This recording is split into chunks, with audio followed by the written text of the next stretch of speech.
paggalang sa ating banal na espiritu sa katauhan ng ating mahal na Apo.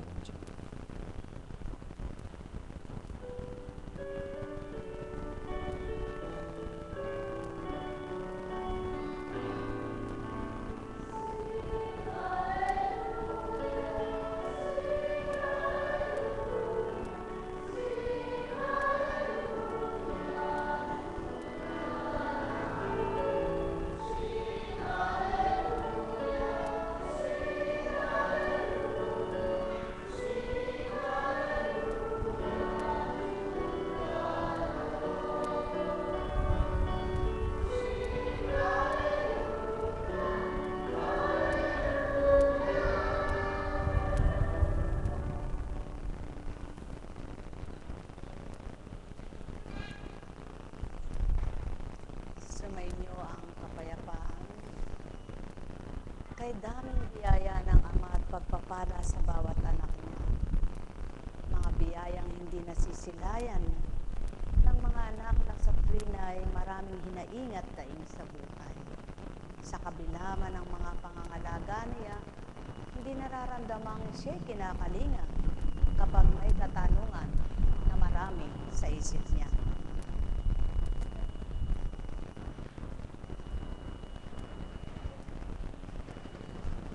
Buhay po ba ang Diyos?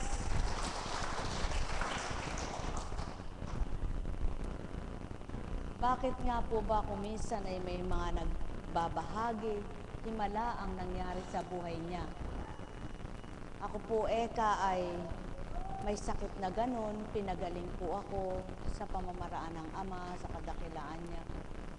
Bakit nga po ba hindi kita ng mga tao ang ganun, ano? Dapat pagka may nagbabahagi na kapwa mo, na halimbawa ay sinabi, kay buti ng Diyos, pinagaling po ako sa ganong karamdaman ko. Dapat pagnilayan ng taong nakikinig. Ano kaya ang paraan? Bakit kaya siya'y gumaling? Ano kaya ang dahilan? Bakit siya'y nakanta niya? Alam niyo po, pare-parehas mang nagsasabing nananampalataya, pare-parehas mang nagsasabing may Diyos ka, nakasandig ka sa Diyos. Subalit hindi pare-parehas ang damdamin. At doon sinusukat ng Panginoon ng tao. Kung minsan, may mga wag po kayo masasaktan, ano po? May mga may edad ng kahirap ituwid. Sa katotohanan lang po, yung matatanda pa, mahirap itama. Pagdating dun sa kabanalan, kasi pakiramdam niya siya totoo eh. Paladasal Eka ako. Ganito, naku po, Panginoon ko at Diyos ko, patawarin. Kaya minsan nasasabi mo, mahirap talagang itama ang matanda. Buhay po ba ang Diyos? Totoo po yan. Kapagkat mayroong matanda na, ang dahilan na lang ay matanda na ako. Ay hindi po. Alam niyo po kasi kung minsan ginagawa na lang yung pagkamatanda, wala namang kinatandaan. Pero alam niyo po, ang pinakamasarap, bata ka pa lang, hanapin mo na yung katwiran ng Panginoon. Tama po ba? Kaya salamat, purihin ang Ama. Yung mga nasa kabataan pa nakakakilala na, nakakadama na sa Panginoon. Buhay nga po ba ang Diyos? Alam niyo po, marami akong nakikitang matanda, napakasusuplada.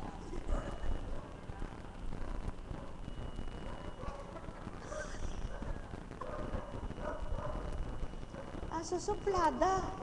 Para bagang, ay kahirap talaga. Mga matatanda, wag po kayo magagalit. Masarap itama yung bata.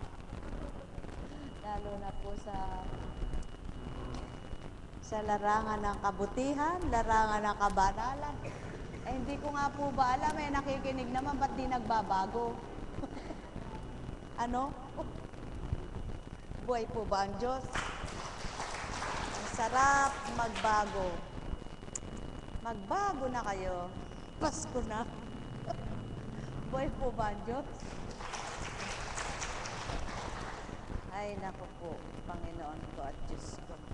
Masarap po yung tumatanda na habang tumatanda ka ay mapangunawa ka. Kaysa doon sa matanda ka, nawawalan ka ng unawa. Ano po? Yung po yung tinatawag na matandang walang pinagtatanda. Meron po ba kayo kilalang ganon? Marami kayong kilala? Ako marami. Buhay po ba ang Diyos? Kaya, ang sarap magbagong buhay. Napakasarap pong magbagong buhay. Ang tao naman talagang lahat may pangarap Kaya lang yung pangarap mo, huwag maging daan ang kasalanan mo. Tao naman maraming hinahangad. Kaya lang doon sa paghahangad mo, huwag kang magkasala.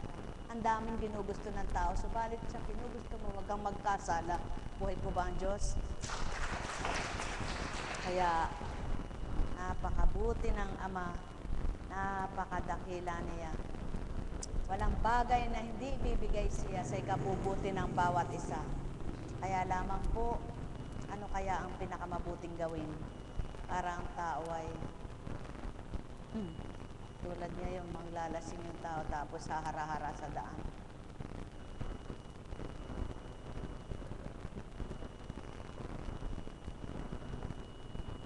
Dapat pag umiinom yung tao, dito lang dinadala, hindi dito, no? Mayroong mga umiinom dito dinadala. Ano po? Naku, Panginoon ko at Diyos ko, napakabuti ng Panginoon. Bakit nga po ba kaya ang tao inggitera, mainggitin, doon sa nakikita niya doon sa kaganda ka na ng kotse niya, yung sasakyan niya, yung ganda ng bahay niya, yung ganda. Ba't hindi kinaiinggitan yung, ay kabait nun? Ano po? Bakit kaya? Bakit hindi doon mainggit para gumaya siya doon? Alam niyo po kung lahat ng mabait ang kinaiinggitan at gumagaya yung naiinggit, ay karaming mabait. Buhay po ba ang Diyos? Kaya lamang ang tao naiinggit doon sa kabuhayan ng kapwa niya Habol ng habol, gusto makahabol, hindi naman nga makahabol. Naku po at ama ko. Sabi ng matanda, ay naku po, wala naman siyang nakuha. Tinig po kayo, mga minamahal ko. Huwag kayong magkaroon ng saguting kanino man, liban sa saguting tayo'y mag-ibigan. Sapagkat ang umiibig sa kapwa ay nakatutupad sa kautusan. Ang mga utos gaya ng huwag kang mangangalunya, huwag kang papatay, huwag kang magnanakaw, huwag kang mag-iimbot, at ang alinmang utos na tulad ng mga ito ay nabubuo sa ganitong pangungusap. Ibigin mo ang iyong kapwa gaya ng iyong sarili. Ang umiibig ay hindi gumagawa ng masama kanino man, kaya't ang pag-ibig ang kabuuan ng kautusan. Tama po ba yun? Sasabihin, mahal mo yung anak mo, pinahihirapan mo naman. Ano po? Yung magbuhay magagalit mga matatanda. Sabi, mahal ko kayong anak ko, halos naman murahin yung anak. Mahal mo ba nun? Sabi naman ng iba, mahal ko magulang ko, halos naman padugoy ng mata sa luha. Mahal ba noon? Walang pinagkaiba daw sa sinasabing, mahal ko ang Diyos. Lahat ng ginagawa mo'y mali. Paano mo siyang mahal? Buhay po ba ang Diyos? Mahal kong Panginoong Hesukristo, ako'y tulungan mo. Sinabi pa, mahal kong Panginoong Hesukristo, ako'y tulungan mo. Wala namang alam kundi humingi lang ng tulong. Hindi naman niya tinutupad kung anong gusto ng Kristo niya. Subalit sinasabi niyang, mahal kong Panginoong Hesukristo. Paano mong masasabing mahal mo yaon? Mga mahal, ang daming dapat ituwid sa tao kung makikinig lang at susunod. Alam niyo baga, napakahirap sundin, subalit madaling tuparin kapag may tinanggap ka na at isinuko sa sarili. Buhay po ba ang Diyos? Ano ang dapat mong tanggapin? Ang tagapagligtas mo, tagabuo ng buhay mo. Ano ang dapat mong isuko? Ang kataasan ng iyong sarili. Sapagkat dapat kang maging mababang nilalang sa harapan ng Diyos mo na tinatawag at sinasamba. Buhay po ba, Ama? Kaya ang bawat isa na nakikibaka sa buhay, ang hinahanap ay yung mabuti. Hindi yung hinahanap kung ano yung matutularan na makasasakit ng isip, makahihirap ng pag-iisip at makahihirap ng damdamin. Ano po ba ang mga tinutularan ng taong nakapagpapasakit ng isip at damdamin? Yaong naghihinagpis ka. Bakit ganyan ang buhay mo? Bakit si ganyan magandang buhay? Yaon yung pananaw na baluktot at bulag. Sapagkat kung hindi baluktot at bulag ang pananaw mo, huwag mong titingnan kung anong nagaganap kay Juan at kay Pedro. Ang pagmithiin mo, ikaw ay magkaroon ng katulad sa kanila na hindi ka magmimithing. Hindi tama. Buhay ba ang Ama? Mga minamahal, kay buti ng Ama, kay dakila niya. Ang bawat araw ay kapakinabangan. Lamang ang kapakinabangan kung minsan ay nagiging daan ng kasalanan. Sapagkat may pakinabang na hindi dapat gawin. Kalabisan. Buhay po ba ang Ama?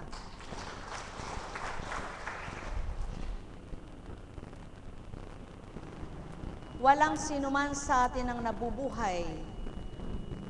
Sinuman sa atin ang nabubuhay o namamatay sa kanyang sarili lamang. Kung tayo nabubuhay tayo para sa Panginoon. At kung tayo namamatay tayo para sa Panginoon. Kaya nga, sa mabuhay o namatay, o sa mamatay, tayo sa Panginoon. Sapagkat si Kristo ay namatay at muling nabuhay upang maging Panginoon ng mga patay at mga buhay. Buhay po ba ang Diyos? Ang dapat na maganap sa tao, sa buhay at kamatayan, ang Diyos niya ang kasama. Ang Diyos niya ang naghahari sa Kanya. Hindi habang nabubuhay ka, lamang-laman ang pinaghahari mo at pinangunguna. Wala sa iyong paghahari ng Ama mo. At sa kamatayan, gusto mo'y kasama mo siya. Dapat ang tao, nang nabubuhay siya sa laman, kapiling niya at kasama ang Diyos niya. Hanggang sa kamatayan at magkaroon ng buhay na walang hanggan, kapiling pa rin Diyos na tinatawagan niya. Buhay ba ang Ama? Kaya sa bawat isa, mga minamahal ko, napakahalaga ng pakikiisa, hindi sa kapwa lamang, kundi sa Espiritu ng Ama. Kung lahat lang ng tao ay nakikisa sa Kanya at nakikitungo sa katotohanan, lahat ng tao ay mulat ang pangunawa ng kaisipan. Sumayinyong kapayapaan, pagharian, kayong lubos. Buhay nga po ba ang Diyos? Napakabuti ng Ama, napakadakila niya.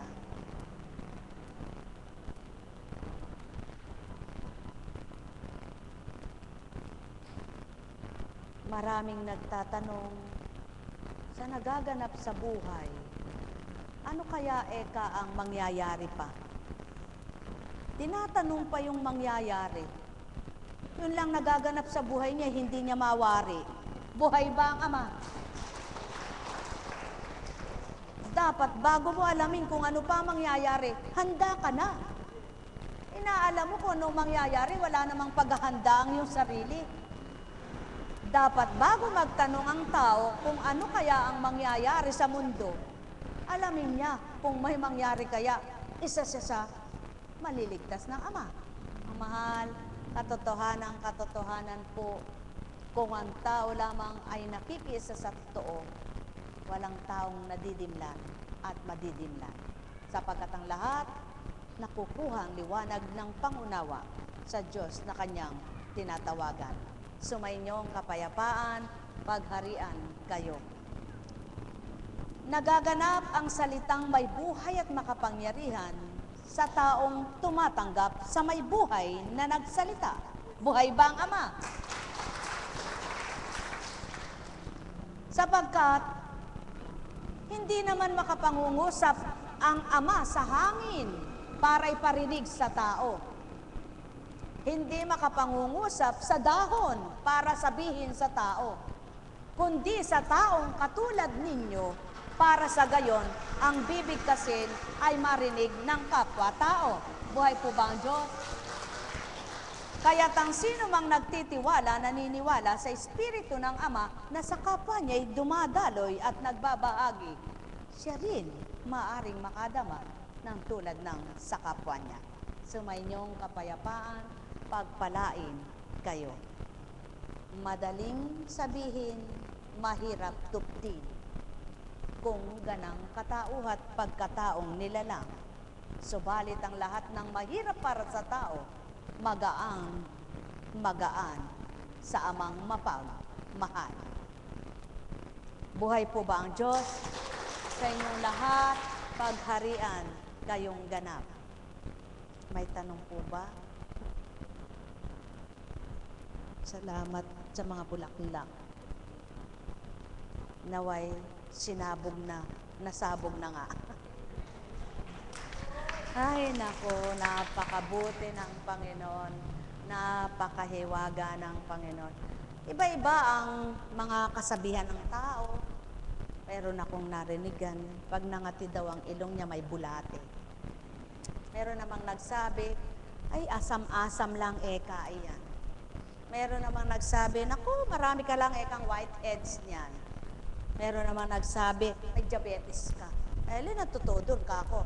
Ito, totoo para sa akin. Pag nangati ang ilong ko, may biyaya ako. Buhay ba ang Diyos? Buhay ba ang Diyos? Yun ang totoo para sa akin. Pero sila, ewan ko kung totoo yun. Bakit? Nung kaya nangati ang ilong niya, nasilip kaya yung kapwa niya may bulate. Nung nangati yung ilong niya, nasuri kaya yung dugo niya, may diabetes siya. At nang sinabi niya may asam-asam eka, nakita niya kaya, pinusit niya. Mamahal, ano po ang ibig sabihin nun? Sapagkat sa paniniwala, pananampalataya ng tao, nabubuhay ang salita ng Ama. Kaya kung bubuhayin mo na kung ano yung nasa isip at damdamin mo'y masama, iwaksin mo ang mabuti, ang tanggapin mo, ang mabuti magaganap sa'yo. Buhay po ba ang Diyos? Kaya, meron namang nagsabi, pag nangateka yung kanang palad ko, may pera ako. Pag nangateka yung kaliwa, ay gastos yun. Puro napakaraming salita ng tao. Ito ang totoo nun. Hindi mangati at mangati ang palad nyo kung may biyaya ang Diyos na tinatanggap ninyo na siya'y mahiwaga at mapagpala kahit wala kayong alam na pera, bukas may pera. Buhay ba ang Diyos? Buhay ba ang Diyos? Kapagkat ang Diyos ay nakapagpapasibol ng damo kahit sandako. Sa makatwid, magagawa niyang sidla ng bangan mo kapag ginusto niya. Sa kanyang paraan at kaparaanan, hindi sa magnanakaw ka muna. Buhay ba ang Diyos? Mga minamahal, kapag ang tao ay nakatuon sa mabuting pagninilay at mabuting pag-iisip, sigurado, mabuti ang magaganap sa buhay mo. Subalit kung laging masama ang isip at damdamin mo, masama katawan mo. Buhay ba ang Ama? Mga minamahal, napakabuti ng Ama, napakadakila niya. Minsan sasabihin ng tao, saan niya kaya kinukuha yung mga sinasabi na yon? Bakit? Ang Ama ay hindi bula. Hindi rin siya walang kwenta. Kaya sa tuwina, nakapagsasalita siya, nakapangungusap siya sa taong kumikilala, sa taong tatanggap sa kanya at paghaharian ng Espiritu niya. Sa makatwid, dalang katapusan ang kanyang salita. Kaya ang tao nagtataka, pinagtatakan, subalit hindi niya makita ang hiwaga ng Ama niya. Mga mahal, walang katakataka, kundi lahat ay huwag nang magtaka, sapagkat ang Ama ay buhay sa tuwina. Buhay ba ang Diyos? Merong dahong katakataka, may halamang katakataka, na kapag pinagtiwalaan mo, bukol mo, madudurog yan. Pigsa mo, papuputukin niya. Kung yung dahon na yun sa pananalig mo, may nangyayaring maganda. Ang salita pa kaya ng Ama, ang hindi may maganap na mabuti sa iyo. Buhay ba ang Diyos? sapagkat ang lahat ng paniniwala mo at pagtitiwalang totoo at tapat sa puso mo, pinakikita ng Diyos mo, buhay na kikilos siya sa iyo. Kaya sa lahat ng mga nagtitiwala at naniniwala, gusto mo bang magbago ang pamumuhay mo? Umasa ka sa tuwina. Kalinsabay ng pananampalataya mo, may kalakip na gawa, hindi puro salita. Buhay ba ang Diyos? Mga minamahal, katotohanan ng sakit tinuturan. Magluwat man, magbata ka. Magluwat man, maghintay ka. Magluwat man, umasa ka. Magluwat man, sigurado aabutan ka kung tapat kang anak ng Ama. Buhay ba ang Diyos? Sapagkat, kaya nga may tinurang salitang maluwat at madali. Ano baga ang maluwat? Matagal. Ano ang katumbas ng matagal? Madali. Maluwat, madali. Salitang mula sa Diyos na dakila, na itinala sa lupa, ibinigkas ng taong pinuhay niya sa lupa. Alalaong baga, yung maluwat, matagal, madali. Ibig sabihin, maluwat para sa iyo, madali para sa Diyos mo. Buhay ba ang Ama? Mga minamahal, katotohanan ng sakit tinuturan, ang may pandinig ay nakarinig. Alalaong baga, bulaklak man ang sampagita kahit maliit siya. Subalit, pag natipon, nakapupuno rin ang sisidlan, ano? Anong ibig kong ituran? Kung ang pananampalataya mo nagsimula sa maliit at nang nabuksan ng pangunawa mo, ay nagpuno ka ng pagtitiwala mo sa Ama, mapupuno rin ang puso mo ng kasiyahan at kagalakan mula sa Ama. Buhay na buhay siya, kikilos siya, at manalig ka naman, magaganap sa iyong buhay. Alam kong unahin natin ang bulaklak. Magagawa ang Ama. Alam kong magagawa ang Ama. Pagkat winika niya, manalig ka na. Bawat araw ako sa inyo naghihintay. Alam kong di ringgin kayo ng Ama. Alam kong di ringgin kayo ng Ama. Pagkat winika niya, manalig ka na. Bawat araw ako sa inyo may nakalaan. Mayroon magandang mangyayari sa inyo, aking mga minamahal. Mayroon magandang mangyayari sa inyo. Oh, lapit ka na malis. Manalig umangkin at tanggapin. Buhay po ba ang Diyos? Kaya, yan, sumunod ang tamis ng buhay.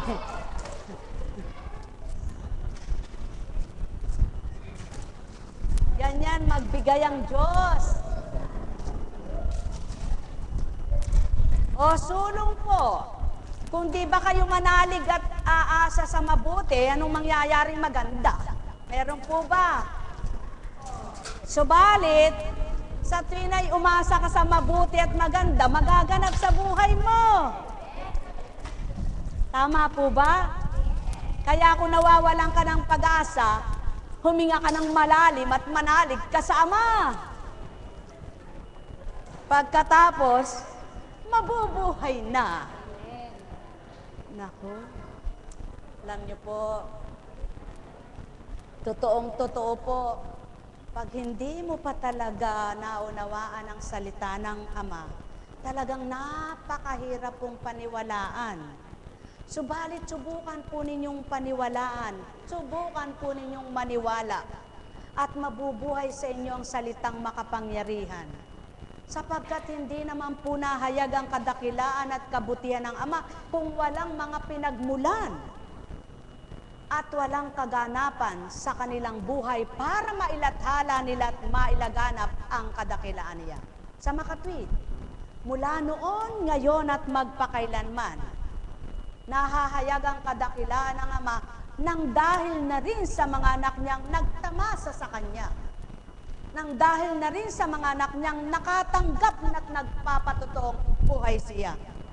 Kung nagtitiwala kayo, naniniwala kayong buhay siya, kayo rin ay isa sa magkakarong pag-asa mula sa Kanya. At sa pag-asang iyan, huwag niyong papatayin ang paniniwala niyo. Sigurado, walang pagkabula, mahigit pa sa 100%. Kapag ika'y totoo, tapat na anak niya, walang imposible sa tuwina sa Kanya. Pagpalain kayo sa pangalan ng Diyos Ama, Diyos Anak, Diyos Espiritu Santo, magsihayo kayong may galak sa puso nyo, matigib ng pag-asa ang mga pusong taglay nyo, upang sa gayon ang pagdadalamhati ng puso'y huwag maganap, kundi patuloy na galak at liwanag. Ang siyang manahan sa buong katauhan, sa gayon ang pananampalataya at pananalig nyo'y ganap na mabubuhay at bubuhayin ng Ama ang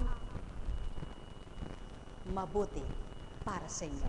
Magandang umaga sa gabing ito. Bukas po may misa.